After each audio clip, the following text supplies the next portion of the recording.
आपको बताया कि लास्ट क्लास में हम जो है हेलो एल्केन्स के आईयूपीएसी नेम है ना, कॉमन नेम, इनके बारे में पढ़ चुके थे।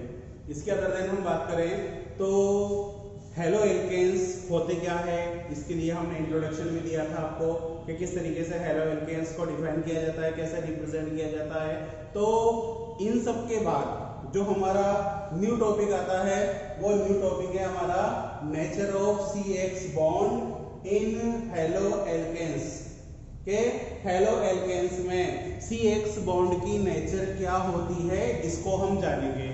तो यहाँ पर ध्यान से देखना कि CX बॉन्ड के लिए हम क्या करें, एक कोई भी हेलो एल्केन्स यहाँ पर ऐड कर दें कि जैसे यहाँ पर ये CH3X है ना, CH3X में देखना ये C, ये हाइड्रोजन, ये हाइड्रोजन, ये हाइड्रोजन और यहाँ पर ये X है ना।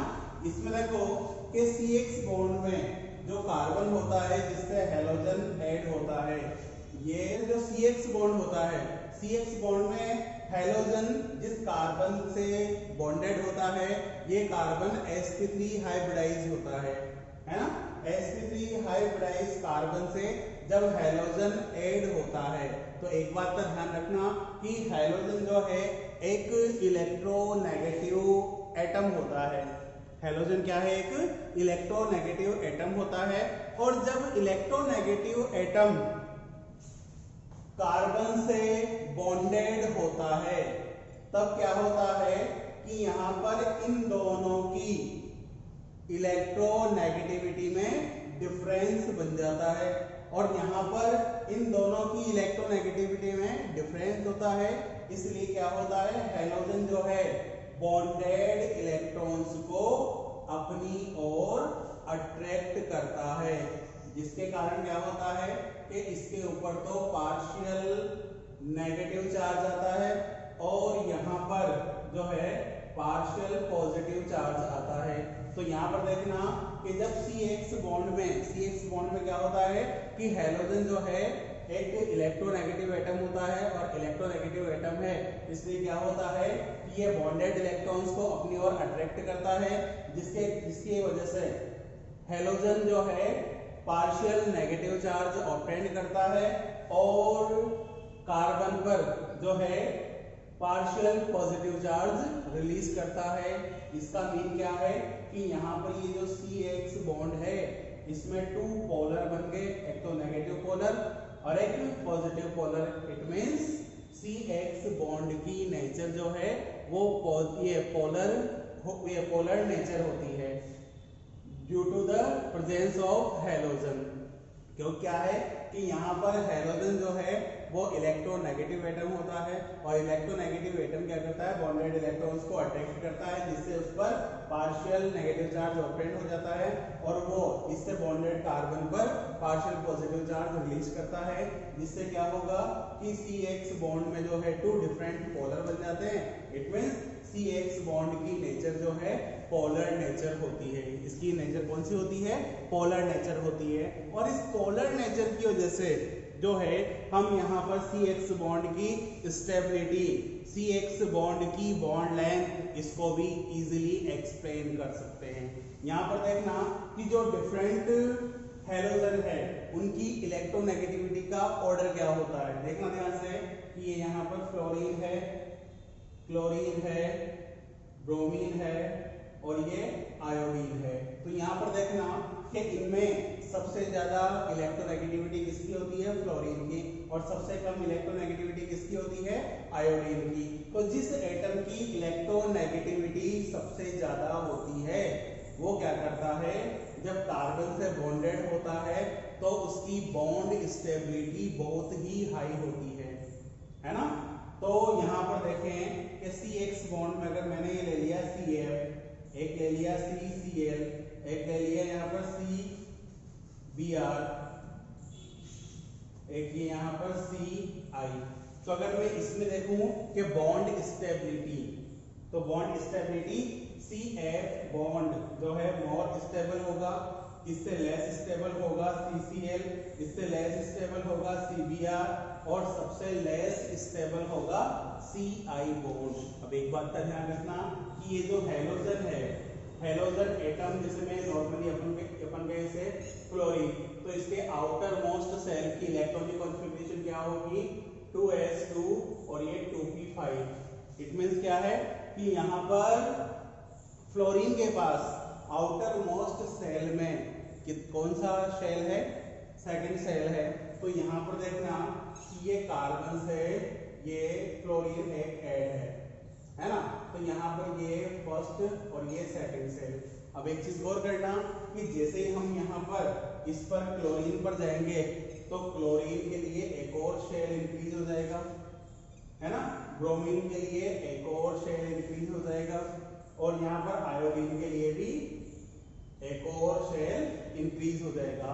तो एक चीज गौर करके देखना कि यहाँ पर when we go top to bottom in halogen atoms या in halogen group, number of cell increases, then the size of halogen also increase। तो यहाँ पर देखना कि जब हम हैलोजन ग्रुप में टॉप टू बॉटम जाते हैं तो चेंजेस क्या आता है कि हैलोजन की साइज इंक्रीज होती है क्योंकि नंबर ऑफ सेल इंक्रीज होते हैं। तो इस बेसिस पर देखना कि यहाँ पर सबसे लार्ज साइज हैलोजन एटम क्या होगा, आयोडीन, और सबसे लेस साइज एटम कौन सा होगा, फ्लोरीन। तो अगर मैं यहाँ पर, ये तो हो गया स्टेबिलिटी का ऑर्डर है, इसका स्टेबिलिटी। अगर मैं इसके लिए बॉन्ड लेंथ का ऑर्डर बताऊं तो यहाँ पर देखना CF, CCl, CBr और यहाँ पर ये CI। तो इसके लिए देखना ध्यान से कि यहाँ पर अगर मैं बॉन्ड लेंथ देखूं, ये बॉन्ड लेंथ,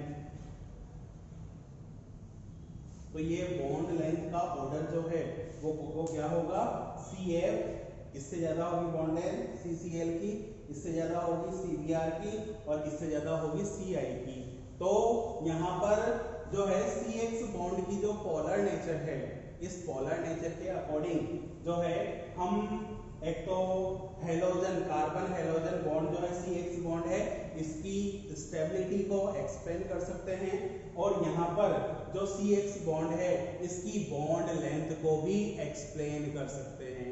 तो इसमें सबसे ज्यादा बॉन्ड लेंथ किसकी होगी, CI बॉन्ड की, और सबसे कम बॉन्ड लेंथ किसकी होगी, CF बॉन्ड की होगी। फिर इसके बाद देखना स्टेबिलिटी की बात करें तो सबसे ज्यादा स्टेबल कौन सा CX बॉन्ड होगा, CF, और सबसे लेस स्टेबल क्या होगा, CI।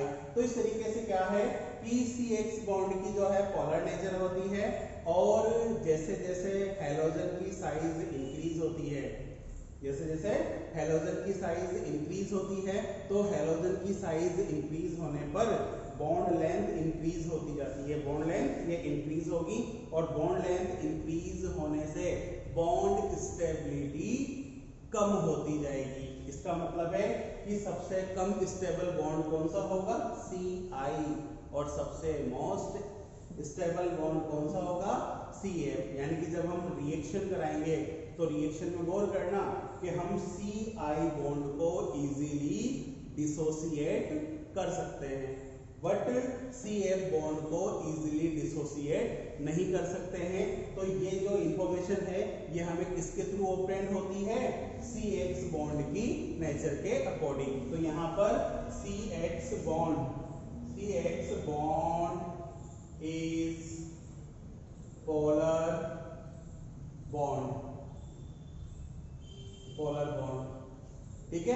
और इस पोलर बॉन्ड की वजह से जो है हम CX बॉन्ड की स्टेबिलिटी को एक्सप्लेन कर सकते हैं, CX बॉन्ड की बॉन्ड लेंथ को एक्सप्लेन कर सकते हैं। तो आप इसे नोट कीजिए, इसके बाद हम जो है इनके प्रिपरेशन मेथड के बारे में डिस्कस करेंगे। नोट कीजिए इसे।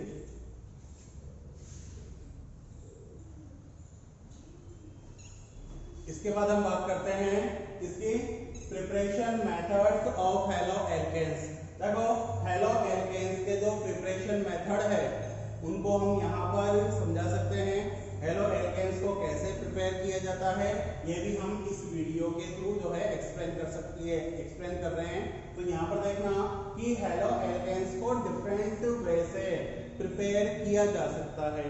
इसमें जो कुछ मेथड है जिनका हम यूज करके हेलो एल्केन्स का प्रिपरेशन करेंगे।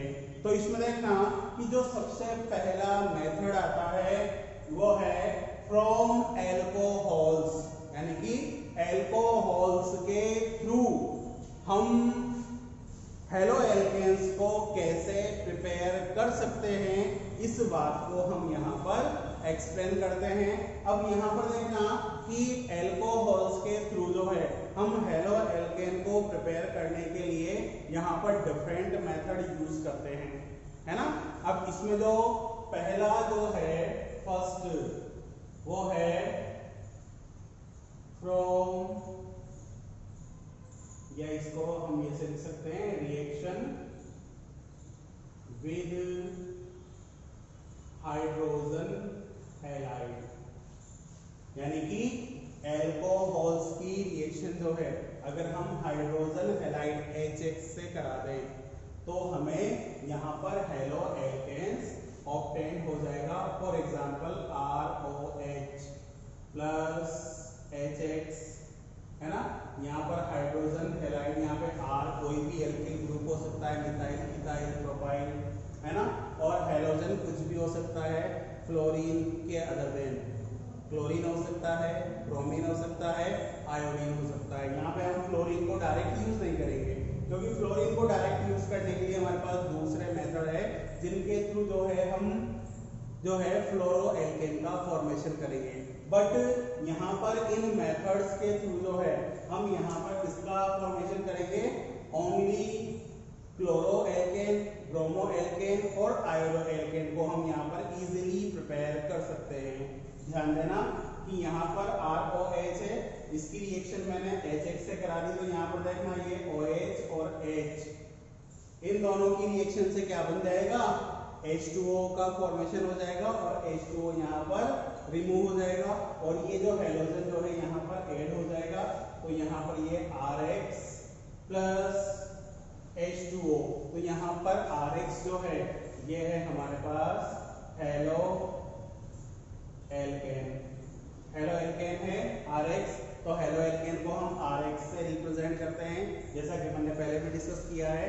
तो यहाँ पर इस मेथड के थ्रू जो है हम यहाँ पर एल्कोहल की हाइड्रोजन हैलाइड से रिएक्शन कराकर हेलो एल्केन का फॉर्मेशन करेंगे। अब यहाँ पर देखना कि हम chloroalkane, bromoalkane, iodoalkane को डिफरेंट वे से प्रिपेयर कर सकते हैं। देखना इसके लिए एग्जांपल कि ये हमारे पास ROH है, अगर मैं इसकी रिएक्शन HCl से करा दूं, देखो HX लिया है हमने, तो यहाँ पर X को मैंने किससे रिप्लेस किया है, क्लोरीन से, तो ये HCl। अब जब हम यहाँ पर ये रिएक्शन कंप्लीट कराना चाहते हैं तो हमें याद है यहाँ पर एनहाइड्रस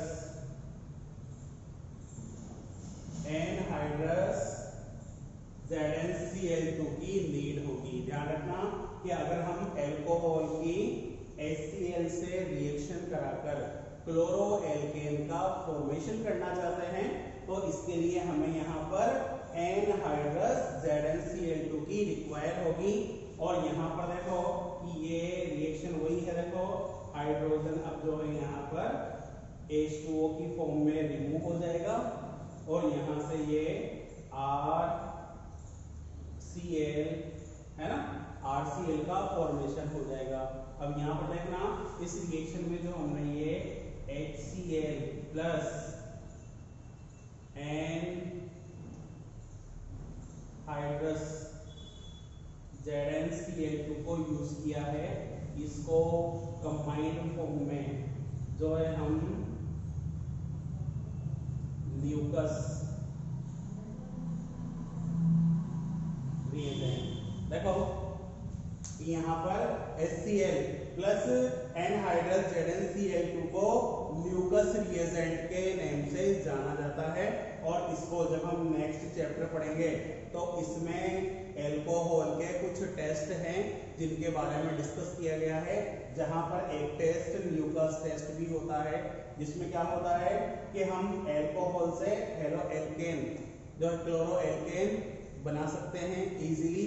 तो इसमें देखना कि जब हम HCl, अब यहाँ पर देखो बात ये आती है कि हमने HX को लिया है और यहाँ पर हेलो एल्केन का फॉर्मेशन किया है, तो हम HCl तो बना सकते हैं। तो HCl का फॉर्मेशन करने के लिए HCl क्या RCl का फॉर्मेशन करने के लिए आपको यहाँ पर HCl की रिक्वायर होगी और HCl के साथ किसकी एनहाइड्रस ZnCl2 की रिक्वायर होगी, तब जाकर आप क्लोरो एल्केन का फॉर्मेशन कर सकते हैं। बट हम यहाँ पर ब्रोमो एल्केन आयोडो एल्केन का फॉर्मेशन करेंगे, तो इसके लिए हमें कॉन्सेंट्रेटेड H2SO4 की रिक्वायर होगी। तो यहाँ पर देखो ये ROH प्लस, अब मैं रिएक्शन करा दूं HBr से, तो मुझे यहाँ पर रिएजेंट यूज करना होगा ये कॉन्सेंट्रेटेड H2SO4। तो यहाँ पर रिएक्शन हुई है, यहाँ पर RBr का फॉर्मेशन हो जाएगा और यहाँ पर ये H2O का फॉर्मेशन हो जाएगा। अगर मुझे ROH प्लस यहाँ पर HI की रिएक्शन करानी है, तब भी मुझे क्या लेना पड़ेगा कॉन्सेंट्रेटेड H2SO4 लेना होगा। तो यहाँ पर ये RI प्लस H2O। तो इस तरीके से देखना कि हम एल्कोहल में, अगर हम एल्कोहल की हाइड्रोजन हैलाइड से रिएक्शन कराएं, तो इसकी रिएक्शन के थ्रू जो है हम यहाँ पर हेलो एल्केन का फॉर्मेशन कर सकते हैं, जिसमें हमने देखो कॉमन मेथड ये दिया है। और देखो इनके लिए अगर आपको डेफिनेशन बनानी है तो डेफिनेशन डजंट मैटर, क्योंकि हमारे क्या है कि जो मेन है वो रिएक्शन ही है। आपको डेफिनेशन लिखने का कोई मार्क्स प्रोवाइड नहीं होता है एग्जाम में। अगर आपने रिएक्शन नहीं लिखी है तो आपको कोई मार्क्स प्रोवाइड नहीं होगा। बाकी रही बात रिएक्शन की, तो रिएक्शन की अगर डेफिनेशन लिखना है तो डेफिनेशन तो आप डायरेक्ट लिख सकते हो। कैसे कि halo alcohol reacts with hydrogen halide to form halo alkanes, ये कॉमन सी डेफिनेशन होगी।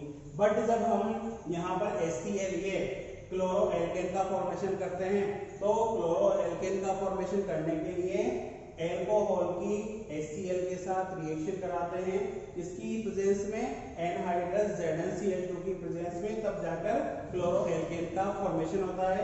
यहाँ पर HCl और एनहाइड्रस ZnCl2 को कंबाइंड फॉर्म में क्या कहा जाता है, ल्यूकस रिएजेंट कहा जाता है। फिर देखना कि एल्कोहल प्लस HBr, अगर मैं ब्रोमो एल्केन का फॉर्मेशन करना चाहता हूं तो ब्रोमो एल्केन के फॉर्मेशन के लिए मुझे HBr यूज करना होगा।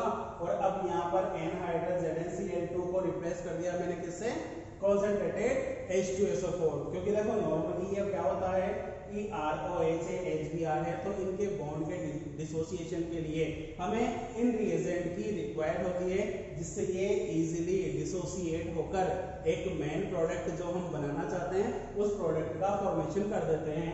तो यहाँ पर इसी तरीके से अगर मैं एल्कोहल की HI से रिएक्शन करा दूं, तो यहाँ पर कॉन्सेंट्रेटेड H2SO4 की प्रेजेंस में करानी होगी, तो यहाँ पर एल्किल आयोडाइड का फॉर्मेशन हो जाएगा।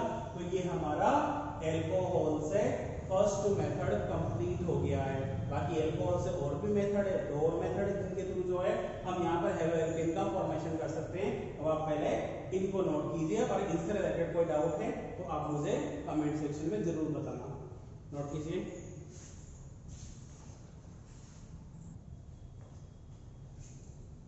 इसके बाद हम बात करते हैं अगला जो नेक्स्ट प्रोसेस है, एल्कोहल से फर्स्ट प्रोसेस कंप्लीट हो गया, सेकंड प्रोसेस है by the reaction of thionyl chloride, यानी कि एल्कोहल की हम थायोनिल क्लोराइड से रिएक्शन कराकर जो है हम हेलो एल्केन, अब हेलो एल्केन भी कौन सा, हम यहाँ पर क्लोरो एल्केन का फॉर्मेशन करेंगे।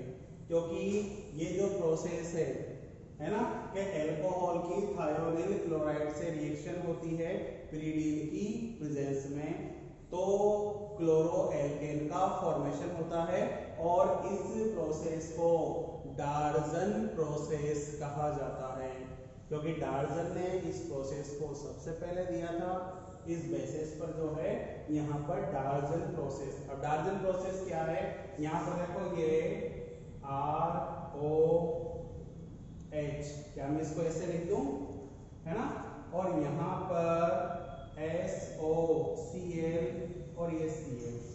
यहाँ पर देखना कि रिएक्शन होगी पिरिडीन की प्रेजेंस में, पाइरिडीन है ना, पिरिडीन कह दो या पाइरिडीन कह दो।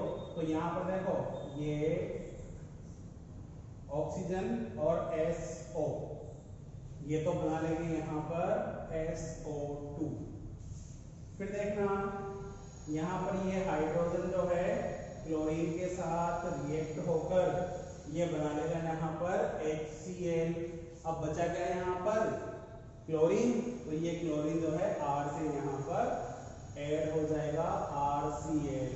तो इस तरीके से यहाँ पर क्लोरो एल्केन है ना, प्योर क्लोरो एल्केन का फॉर्मेशन होता है, क्योंकि इस रिएक्शन में जो SO2 है, SO2 एटमॉस्फेयर में रिलीज हो जाती है और HCl जो कि एक एसिड है इसको पाइरिडीन एब्जॉर्ब कर लेता है।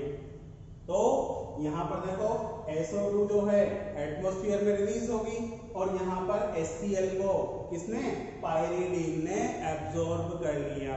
तो इस तरीके से जो प्रोडक्ट है अब उसमें ओनली रिमेनिंग कौन सा प्रोडक्ट है, RCl, it means chloro alkane remaining होता है। और यहाँ पर जो है इस प्रोसेस के थ्रू जो है प्योर क्लोरो एल्केन का फॉर्मेशन किया जाता है। देखो एग्जाम में ये जो इससे रिलेटेड क्वेश्चन है, डार्जन प्रोसेस क्या है, इस बेसिस पर भी आपको दिया जा सकता है, या ऐसे भी आपसे एग्जाम में इस क्वेश्चन को पूछा जा सकता है कि right a method which used to obtain pure chloroalkane, यानी कि प्योर क्लोरोएल्केन को ऑब्टेन करने के लिए जो है एक मेथड लिखिए। तो आपको कौन सा मेथड लिखना है, डार्जन प्रोसेस या डार्जन मेथड ही आपको यूज करना है। अब डार्जन मेथड को अगर मुझे एक्सप्लेन करना है, आपको इसकी डेफिनेशन लिखनी है, तो आप इसकी डेफिनेशन कैसे लिख सकते हैं कि alcohol react with thionyl chloride in the presence of pyridine, then chloroalkane is formed. This process is known as Darjan's process। ठीक है, तो प्योर क्लोरोएल्केन कैसे ऑपरेट करते हैं, because SO2 releases in atmosphere and HCl absorbed by pyridine, then the pure product chloroalkane is obtained। तो यहाँ पर क्या है, SO2 तो जो है एटमॉस्फेयर में रिलीज हो जाती है और यहाँ पर HCl को जो है पाइरिडीन जो है एब्जॉर्ब कर लेता है। इस तरह से इस मेथड में हमें क्लोरोएल्केन, प्योर क्लोरोएल्केन इजीली ऑब्टेन्ड हो जाता है। इस प्रोसेस को भी आप लिख लीजिए, नोट कर लीजिए।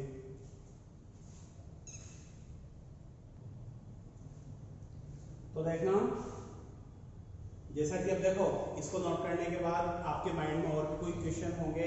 जैसे आपके माइंड में है कि हमने प्योर क्लोरोएल्केन का फॉर्मेशन किया, तो क्या हम इस मेथड से प्योर ब्रोमोएल्केन का फॉर्मेशन कर सकते हैं, प्योर आयोडोएल्केन का फॉर्मेशन कर सकते हैं? तो इसका आंसर है नेवर, बिकॉज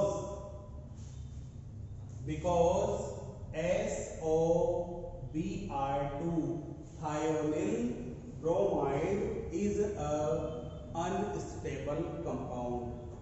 अब अनस्टेबल है तो कॉमन सी बात है कि इस रिएक्शन में हम यूज कर ही नहीं सकते।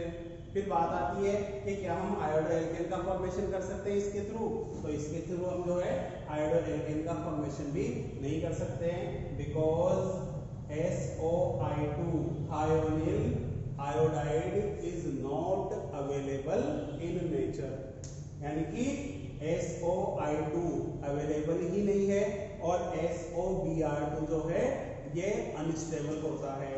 और इन रीजन से जो है हम ब्रोमो और आयोडोएल्केन का फॉर्मेशन डार्जन प्रोसेस के थ्रू नहीं कर सकते हैं। हम यहाँ पर केवल किसका, क्लोरो एल्केन का, प्योर क्लोरो एल्केन का फॉर्मेशन कर सकते हैं। तो डार्जन प्रोसेस एक सिंगल क्वेश्चन हो गया। अगर आपसे कहा जाए कि एक प्रोसेस या मेथड लिखिए जिसमें हम क्या कहते हैं प्योर क्लोरो एल्केन को ऑब्टेन कर सकते हैं, तो आपको ये लिखना है। अगर आपसे कहा जाए कि डार्जन प्रोसेस के थ्रू जो है हम ब्रोमो एल्केन और आयोडो एल्केन का फॉर्मेशन नहीं कर सकते हैं, तो इसका सिंपल सा रीजन है कि SOBr2 thionyl bromide is a unstable compound. Thionyl bromide is a unstable compound and thionyl iodide is not available in nature. Due to this reason, we can't obtain bromoalkane and iodoalkane by this method. ठीक है, तो इस तरीके से आप इनको explain कर सकते हो।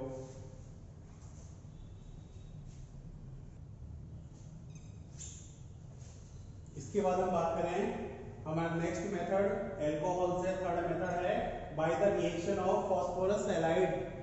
फॉस्फोरस हैलाइड की रिएक्शन अगर हम एल्कोहल से कराएं तो इसके थ्रू भी जो है हम हैलो एल्केन्स को इजीली ऑब्टेन कर सकते हैं। तो यहाँ पर देखना कि ये जो है इसमें फॉस्फोरस जो हैलाइड है हमारे पास टू डिफरेंट टाइप के हैं।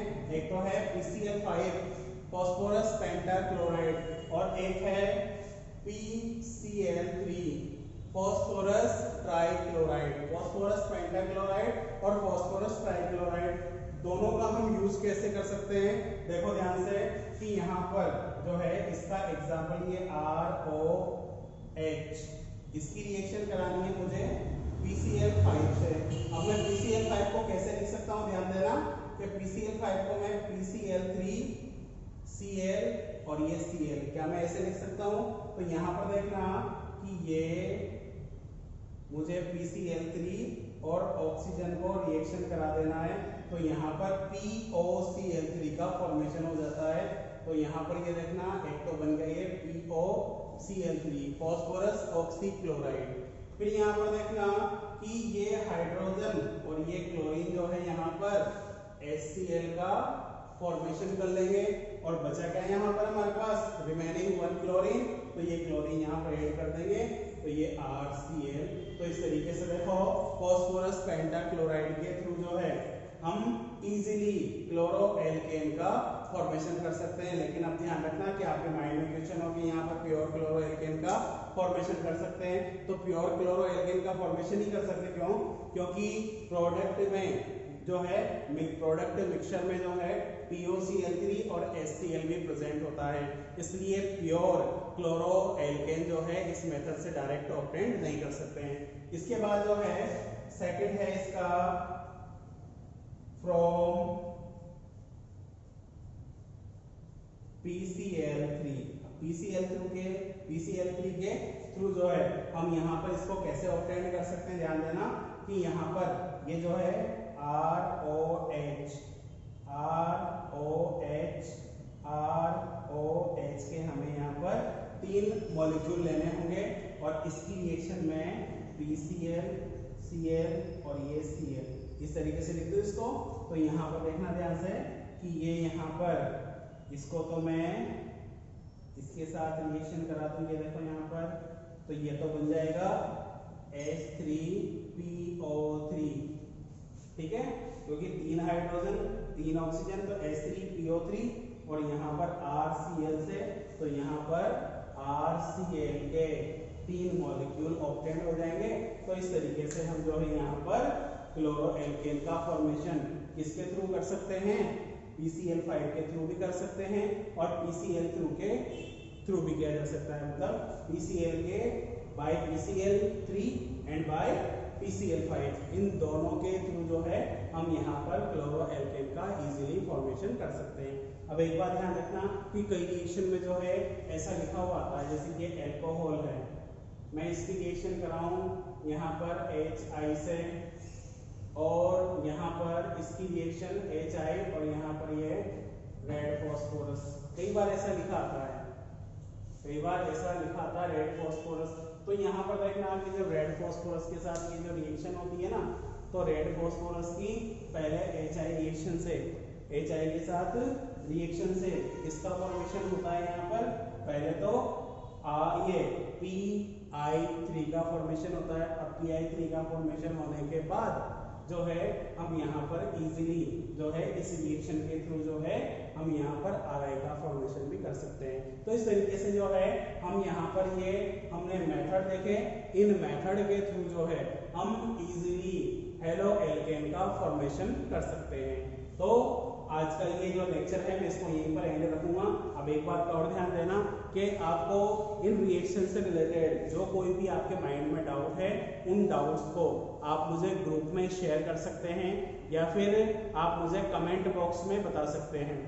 और कमेंट बॉक्स में बताएंगे तो मैं जो नेक्स्ट वीडियो ऐड करूंगा उस वीडियो में आपके जो कंफ्यूजन्स है उनको क्लियर करके और फिर नेक्स्ट टॉपिक को हम स्टार्ट करेंगे। इसे भी नोट कीजिए।